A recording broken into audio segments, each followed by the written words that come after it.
तर उद्या शिवसेनेचा वर्धापन दिन सोहळ्यात कोणताही पक्षप्रवेश होणार नाही। शिंदेंच्या शिवसेनेच्या नेत्यांकडून ही भूमिका स्पष्ट करण्यात आली आहे। सूत्रांनी ही माहिती दिलेली आहे। उद्या शिंदेंच्या शिवसेनेचा वर्धापन दिन होणार आहे आणि या वर्धापन दिनामध्ये कुठलाही पक्षप्रवेश होणार नाही आहे। शिंदेंच्या शिवसेनेच्या नेत्यांकडून ही गोष्ट जी आहे ती स्पष्ट करण्यात आली। तर ऑपरेशन टायगरमुळे एक भाऊ दुसऱ्याच्या मदतीला येणार का असा प्रश्न उपस्थित केला जातोय। त्यावरून दोन्ही भावांचं मनोमिलन झालंय। उद्धव राज ठाकरे चर्चा करून तोडगा काढतील असं मनसेचे बाळा नांदगावकर यांनी म्हटलं। राज ठाकरे एवढे दिवसापासून ओळखतात, असं वाटतंय का एक भाऊ आता संकटात आहे अशा या सगळ्या दुसरा भाऊ धोनी किंवा काही होईल? आता ते मी काय करेन, मी ज्योतिषी आहे का?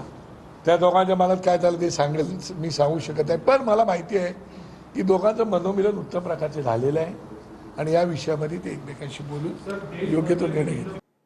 तर ठाकरेंच्या शिवसेनेचे बंडखोर खासदार संजय दिना पाटलांच्या कार्यालयामध्ये मशाल निशाणी कायम आहे। मशाल निशाणी असलेले 2 बॅनर सध्या तिथं लागलेले आहेत। तर संजय दिना पाटलांच्या कार्यालयात अद्यापही मशालीचे निशाणी जी आहे ती सध्या पाहायला मिळते। संजय दिना पाटील हे सध्या शिंदेंच्या शिवसेनेच्या गटात जाऊ शकतात अशी एक चर्चा आहे आणि परंतु त्यांच्या कार्यालयामध्ये मशालीचे चिन्ह पाहायला मिळते। तर धैर्यशील मोहिते पाटीलच अदृश्य व्हायची वेळ आली असं सचिन कल्याण शेट्टी यांनी म्हटलंय। संख्याबळ नसताना अहंकारापोटी निवडणूक लढवल्याचं कल्याण शेट्टींनी म्हटलं। विरोधकांची जागा दाखवून देणारी निवडणूक असेल असं कल्याण शेट्टींनी म्हटलंय। भाजपा आमदार सचिन कल्याण शेट्टींची धैर्यशील मोहिते पाटलांवर टीका पाहायला मिळाली। विरोधाला विरोध म्हणून ही जी निवडणूक लागलेली आहे, निकाला दिवशी विरोधकांना त्यांची जागा दाखवणारी ही निवडणूक असेल। मोठ्या फरकाने ही निवडणूक आम्ही जिंकू। एका व्यक्तीचा इगो दुखवल्यामुळे निवडणूक लावली, त्या व्यक्तीचा इगो आता संपलाय का? या निवडणुकीच्या मतदानाने संपलं? निकाला दिवशी संपून जाईल। निकाला दिवशी ज्यांनी निवडणूक लावला ज्या इगो पोटी, तर त्यांना त्या दिवशी ती जागा कळून जाईल की आपण आपलं संख्याबळ नसताना सुद्धा ही केवळ आपल्या स्वतःच्या इगोसाठी ही निवडणूक जिल्ह्यावर लढली, तर त्यांना ह्या निवडणुकीच्या निकालाच्या दिवशी स्पष्ट होईल। तर नीट परीक्षेची पुणे पोलिसांकडून जोरदार तयारी पाहायला मिळते। पेपर फुटी प्रकरणानंतर 21 जूनला नीटचा पुन्हा पेपर होणार आहे। नीट पेपरसाठी मोठा पोलीस बंदोबस्त असणार आहे। पुणे पोलिसांकडून 1000 पोलीस अधिकारी कर्मचारी तैनात करण्यात आलेले आहेत। सोशल मीडियावरही पुणे पोलिसांची तगडी नजर असणार आहे। तर रायगड जिल्ह्यातील शाळा सकाळच्या सत्रातच भरवण्याचे आदेश देण्यात आले। 30 जून पर्यंत अंगणवाडी, प्राथमिक व माध्यमिक शाळा सकाळच्या सत्रात भरणार आहेत। उष्ण आणि दमट हवामानामुळे रायगडातील शाळांच्या वेळेत बदल करण्यात आला। जिल्हाधिकारी किशन जावळे यांनी हे आदेश जारी केलेले आहेत।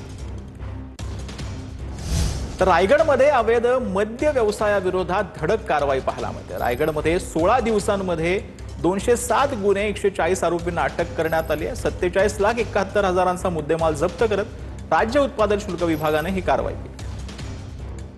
सदर कारवाई ही साधारणपणे 29 मे पासून 14 जूनपर्यंत साधारणपणे 207 आपण गुन्हे दाखल केलेले आहेत। सदर गुन्ह्यांमध्ये आपण 140 आरोपींना अटक करून जवळपास 47 लाखाचा मुद्देमाल हस्तगत केलेला आहे।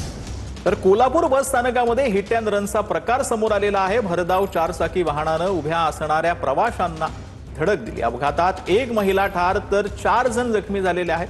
अपघातानंतर ड्रायव्हरनं पळ काढला तर साथीदाराला नागरिकांनी पकडले।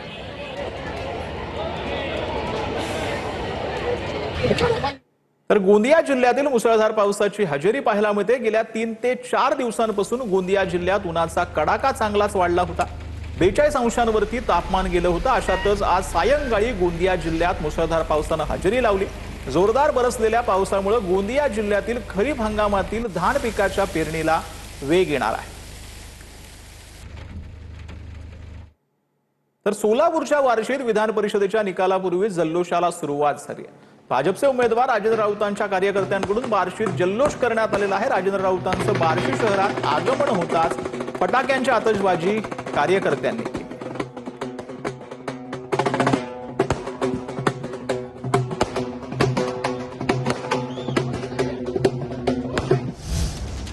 छत्रपती संभाजीनगरमध्ये पाण्याचा अपव्यय झाल्याचं पाहायला मिळते। एकीकडे शहरात अनेक भागात गेल्या अनेक दिवसांपासून तीव्र पाणी टंचाई जाणवत असून नागरिकांना पाण्यासाठी संघर्ष करावा लागतो। तर दुसरीकडे N8 या परिसरात पाणी वितरणाच्या मुख्य पाईपलाईनच्या दुरुस्तीचं काम सुरू असताना हजारो लिटर पाणी रस्त्यावर वाहून जात असल्याचं चित्र पाहायला मिळालं.